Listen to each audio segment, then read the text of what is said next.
from 22nd to 26 November 2023. The Parlement of Mauritius has a responsibility to provide the officers of the SADC-PF with an office space to set up their secretariat during the event. In this context, I have exceptionally authorized that the 2 committee rooms of the National Assembly be used for that purpose.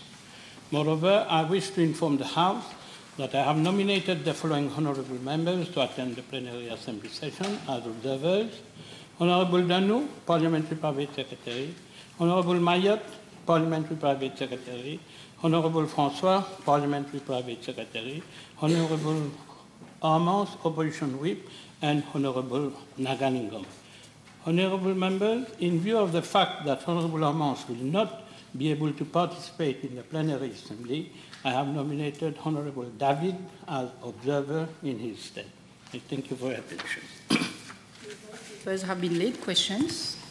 Mr. Speaker, my question is addressed to the Honourable Minister of Labour, Human Resource Development and Training.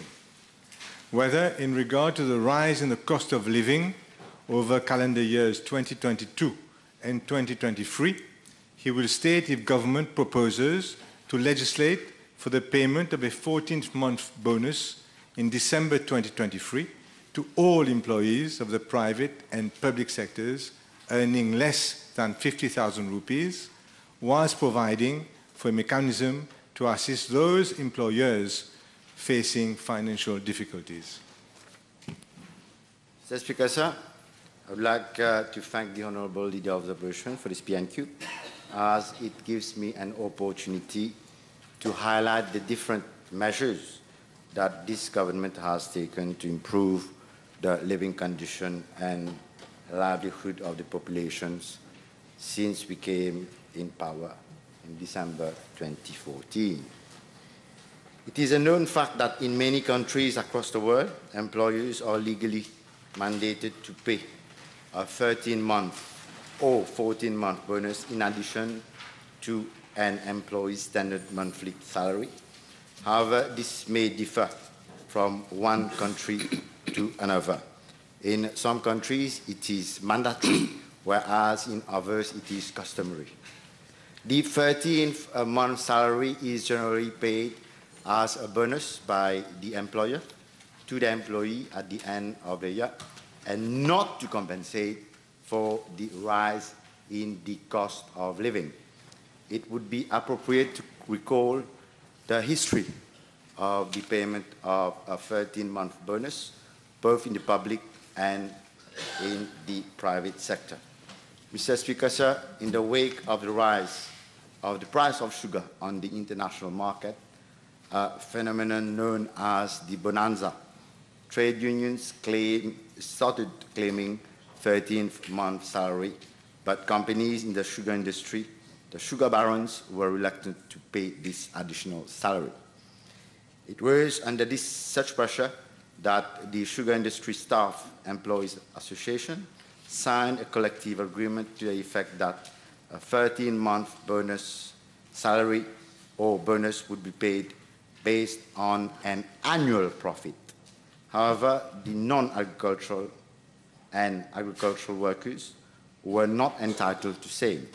The workers of other sectors of the economy were also not concerned, and this led to massive demonstrations and protests on part of the trade unionists and workers. Subsequently, in 1975, the then government decided that a 13-month salary bonus would have to be paid to every employer. The End of Gratuity Act was therefore introduced in 1976 and provided for payment of end-of-year gratuity for the year of 1976 only. However, it is apposite to point out that here that similar provisions were not made for the years 1978, 1979, 1980, 1981, 1983, 1984, and 1985 due to the phenomenon we commonly know as les années de braise. Mr. Speaker, sir, following the enactment of the End-of-Year Gratuity Act in 2001, the payment of end-of-year bonus was made mandatory under an MSM-led government, and this has led to a guaranteed payment of end-of-year bonus every year, irrespective of the economic situation. Mr. Speaker, sir, in order to consider the payment of a 14-month bonus, we will have to hold wide consultations with different stakeholders to ensure its sustainability, as we have always been doing for salary compensation and minimum wage, etc. Mr. Speaker, sir, this government has always been on the side of the workers and has always showed compassion and consideration irrespective of the economic situation. Let me remind the House that during the worst crisis this country has ever faced, this government, to maintain the livelihood of the workers, has paid salaries of employees and self-employed workers for 21 months to the tune of 21 billion rupees, or more than $600 million, therefore, which amounts to 5% of the GDP. We have also countered the rise in price of basic products by allocating subsidies to the tune of 7 billion rupees, or more than 12% of our GDP. We have paid one-off subsidy to self-employed for an amount of 2 billion rupees, and we have supported for salary compensation for SMEs. During the recovery process, as from 2022, we have continued to support the purchasing power of our population. And allow me to indicate the following measures that were taken. The CSG income allowance was introduced to alleviate the financial pressure faced by the population caused by the pandemic. In 2022-23 budget, it was announced that the CSG income allowance of 1,000 rupees would be given to those earning less than 50,000 rupees. Additionally, in budget 2023-2024, the CSG income allowance of 1,000 rupees has been maintained for those earning less than 50,000 rupees, with an additional 1,000 rupees for those earning less than 25,000 rupees. This means that around 200,000 workers have seen their CSG income benefit double to 2,000 rupees a month. A special allowance to supplement the national minimum wage and ensure a guaranteed minimum income was set at 15,000 rupees in the last budget. The CSG child allowance of 2,000 rupees per month was put in place to financially support young parents. Now, also, free primary education was introduced this year, and this in itself represents an additional burden of 5,000 rupees per child. Mr. Speaker, sir, there is another mechanism whereby the rise in cost of living is compensated in measures, and it is known as the salary compensation, which is calculated by the annual tripartite committee. I wish to inform the House that for 2024 salary compensation, I am chairing the technical committee on the 4th of December 2023, and my colleague, the Honourable Minister of Finance, will chair the annual tripartite committee on the 7th of December 2023. And government will decide on the quantum of the compensation. Furthermore, there is another mechanism to look into the review of the national minimum wage. Let me inform the House that in the last budget, I amended through the Finance Bill the National Wage Consultative Council Act for an early review of the national minimum wage. As I speak, Mr. Speaker, sir, the National Wage Consultative Council has already embarked on the review of the national minimum wage, and the report is expected to be submitted by the end of this month, after which government will decide on the quantum of the national minimum wage to be payable to the workers of this country as from January 2022. Speaker, every week we have the same song of what government has given here and there to various categories of workers in the population. However, there is also another side to the equation. And that side of the equation talks about huge inflation of 10% last year, 9% so far this year. The huge increase in interest rates hitting the population very hard. Huge increase in taxes being collected by the MRA and government generally, and an unprecedented depreciation of the rupee of 48% since you took government, Mr. Speaker. I'd like to ask the Minister whether he's aware of the last survey, opinion survey made by Synthèse, widely published. And in that survey, for working population, 82.4% of the working population considered that inflation and the diminishing purchasing power was their major concern in life. 82.4%, that is official. This is why I'm asking the government to legislate to provide for a 40-month salary to compensate for whatever has happened this year, leaving salary compensation, as we know, is for next year. Mr. Speaker, sir, I must say that I have not taken cognizance of the report that the Honourable Leader of the Opposition have just mentioned, but one thing I can say that I have just listed an array of measures that the government took to compensate the loss of purchasing power of the working class. Mr. Speaker, sir, talk about inflation. Okay, last year the inflation rate was high. This year it has gone down, and I'm sure the upcoming exercise will take into consideration the inflation rate, and we will determine the annual salary compensation to be given accordingly. It is good that the population and the House know, Mr. Speaker, sir. I refer to the inflation rate that was prevailing in 2007. Okay, that was the inflation rate was 8.8% in 2007 and 9.7% in 2008. The salary compensation that was given by the then government was, for the year 2007, when it was 8.8%, 135 rupees only. For the year 2008, when the inflation rate was 9.7%, it was 400 rupees only. And at that time, Mr. Speaker, the country was experiencing an average growth of 10%.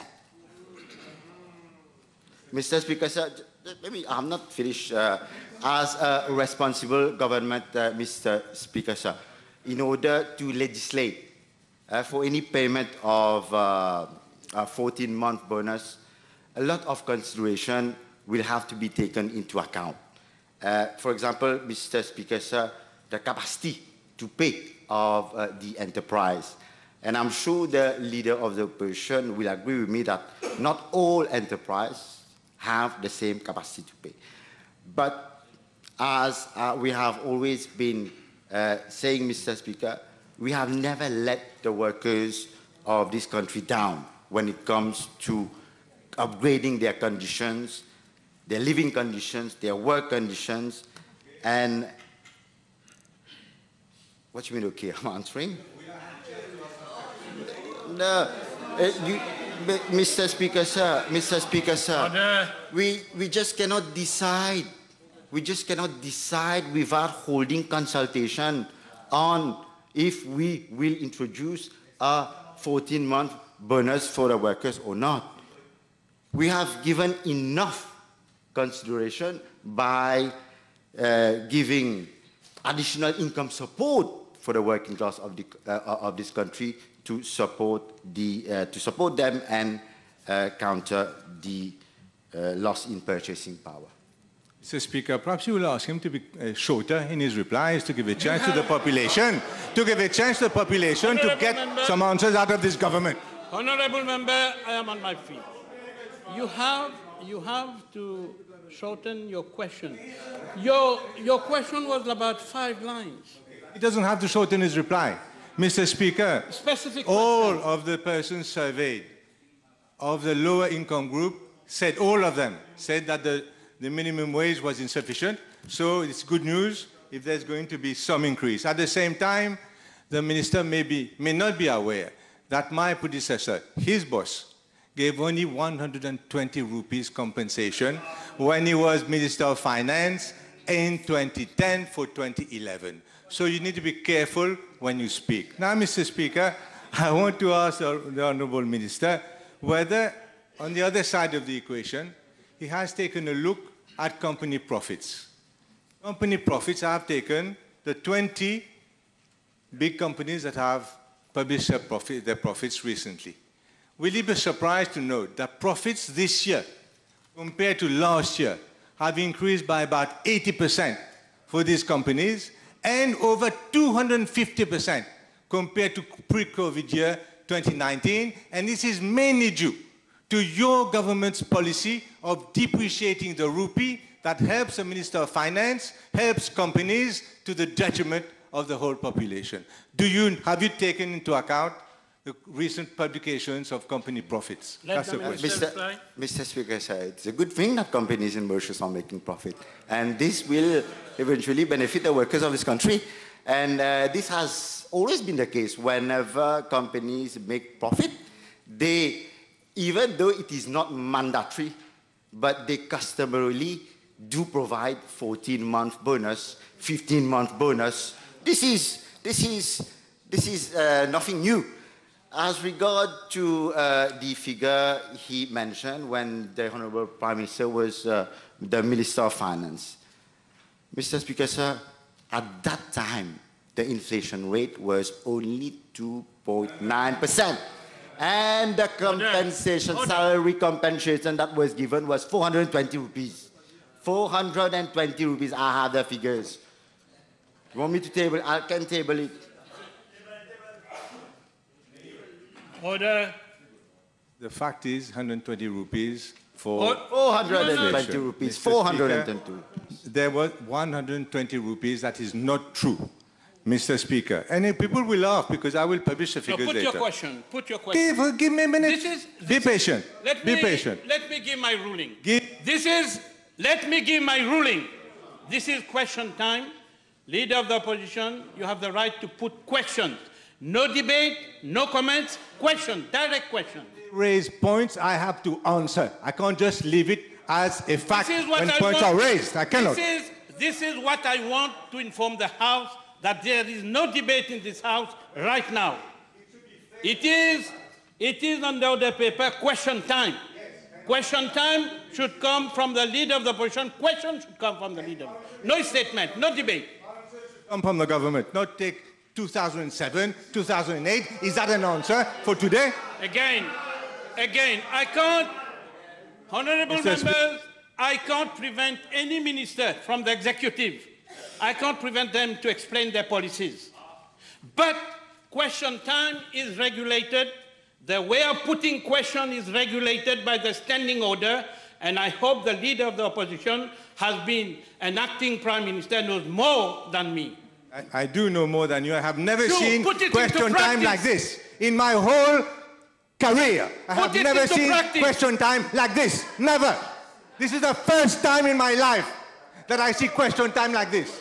Let us first time. Let us proceed. Thank you. I will proceed. Thank you. I will proceed. Question. I do have more experience than you. I will proceed.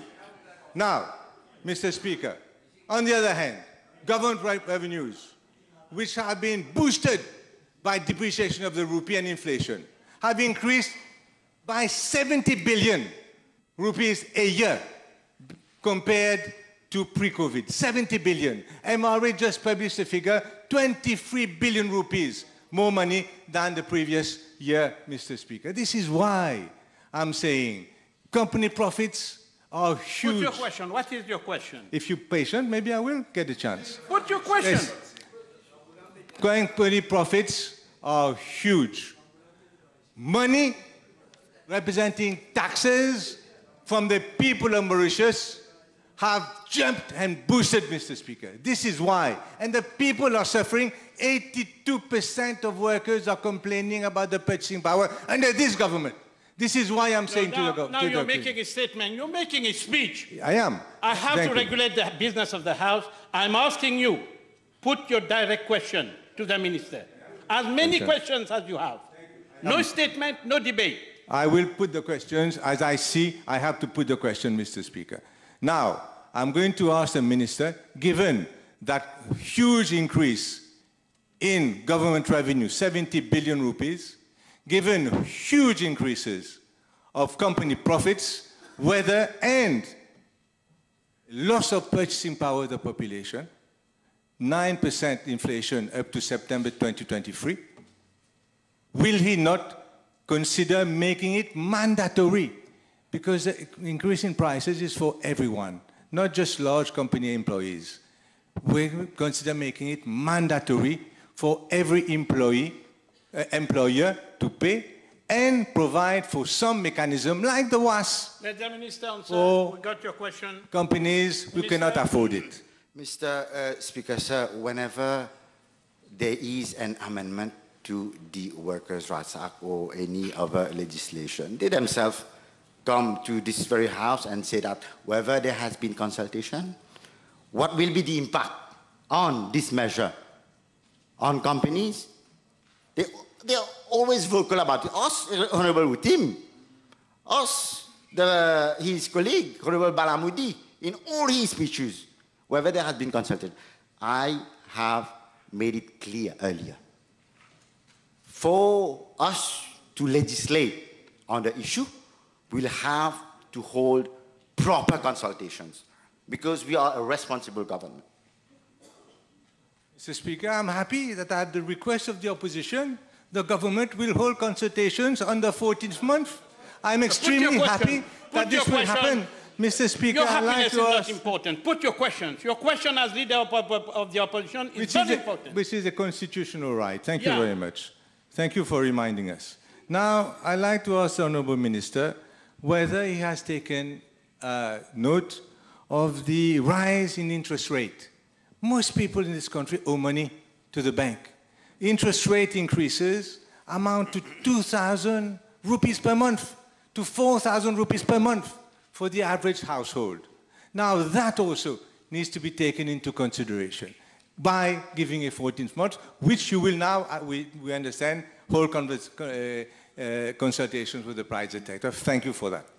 Mr. Speaker, sir, obviously we'll take these into consideration when we will hold the annual salary compensation committee, which is due in next week and the week after. We will take all the parameters, the imperative of the economy to decide on the amount to be decided as quantum for the salary compensation, which is given to compensate loss in purchasing power. Question. As you will know, compensation is for next year. No, don't January. Not this year. This year, not this year. If you look at Statistics Mauritius, put your question. If you look at Statistics Mauritius, the minister will see that salaries have increased by 5.7% only, compared to about twice the inflation in 2023. Now, this is why, that is for next year, what you're talking about, salary compensation. This is for this year. What are you going to do to give people some breathing space at the end of this year, given that salaries, official figures from the government, show that salary increases are far less than inflation? Mr. Speaker, sir, at the beginning of this year, it was decided to give a salary compensation of 1,000 rupees. In the last budget that was presented in June, a CSG allowance, the CSG allowance that was given last year was maintained for those drawing less than 50,000 rupees.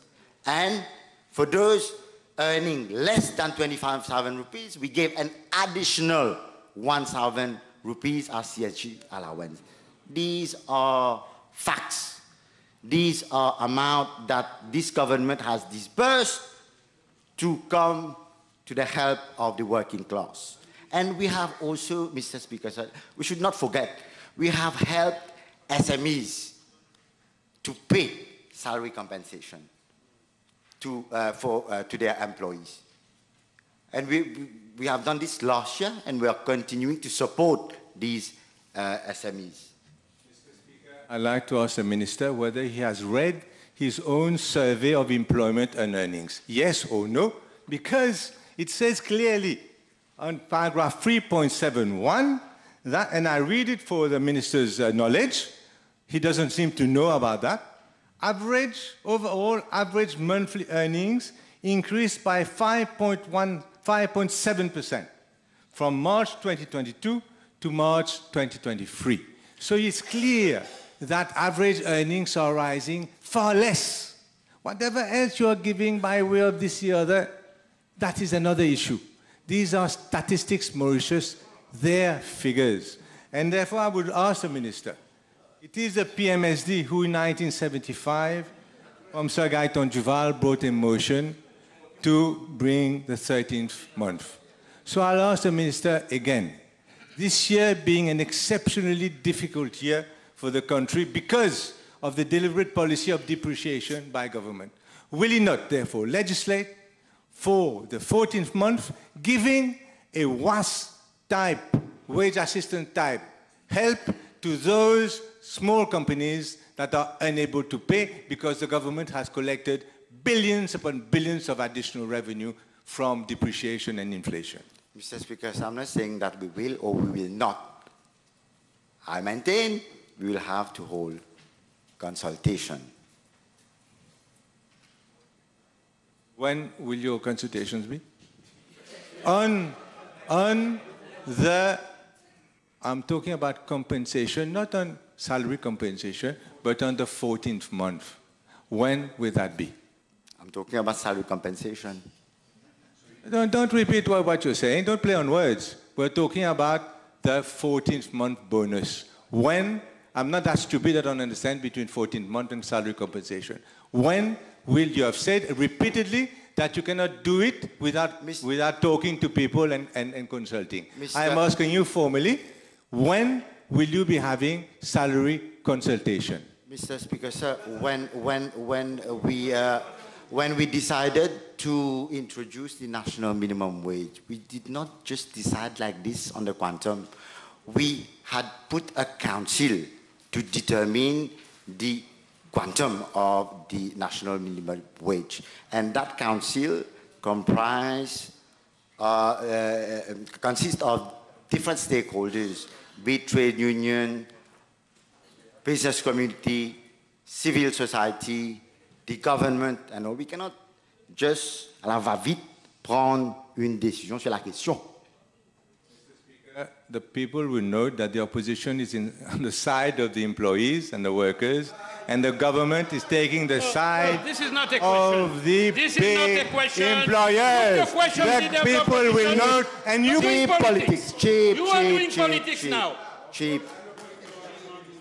This question. Cheap. I have looked at increases in prices since COVID. You will be interested too, Mr. Speaker. Tuna has increased by 67, canned tuna, 67%. Macaroni, the famous macaroni, 79%. Rani oil, 67%. Colgate, toothpaste, 43%. Palmolive soap, 48%. Pilchard tomatoes, that is what the poorest people here in this country eat. Pilchard tomatoes. Soon you will have to give it for free. 56%. Sardines, Mr. Speaker. No, sardines. You won't eat sardines, maybe. 57%. This is a question. 57%.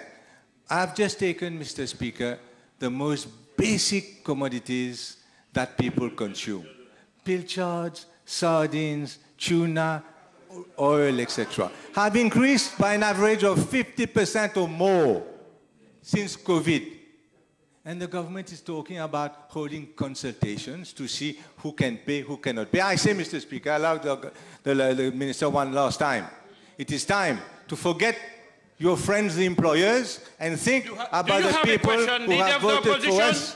Leader of the opposition, do you have a question? Mr. Speaker, let me allow to. We have always been on the side of the workers, Mr. Speaker, sir. It's us who have introduced the Workers' Rights Act. It is us who have introduced the PRGF. It is us who have introduced the national minimum wage. Whilst they were there, let me remind the House that his mentor, the then Honorable Leader of the Opposition, Paul Raymond Béranger, what he said on the 26th of May 2016 when we were negotiating, when we were holding consultations with different stakeholders for the introduction of the national minimum wage. What he said, when you have, as I said, 29 members of the council, it will be difficult for them to perform and come with concrete proposals. Therefore, I hope that the Honourable Minister will tell what the trade unions have told him. If no one is prepared to sit on the council, as amended, say money. And when it is money, forget about salaire minimum, minimum vital. Where is salaire minimum, minimum vital? It is applicable in this country. And he went on to say, Mr. Speaker, sir, the small and medium enterprises have specific problem, has specific problem and will directly be impacted upon fixing of national minimum wage. For national minimum wage, his mentor was saying, what about 14 mois bonus? What will he say? What will he say, Mr. Speaker? We are killing businesses in Mauritius. That's what he will say, I presume. What about, he tend to forget, when he was in government, when he was the Minister of Finance, some poor cleaners of this country was earning 1,500 rupees. Now they earn 10 times more than what they were earning. 10 times more, Mr. Speaker, sir. Order. Order. Order. Order, both sides of the House. Order. Time is over. Prime Minister's question time. The table has been advised that PQ B1513, B1517, 1518, 1523 have been withdrawn.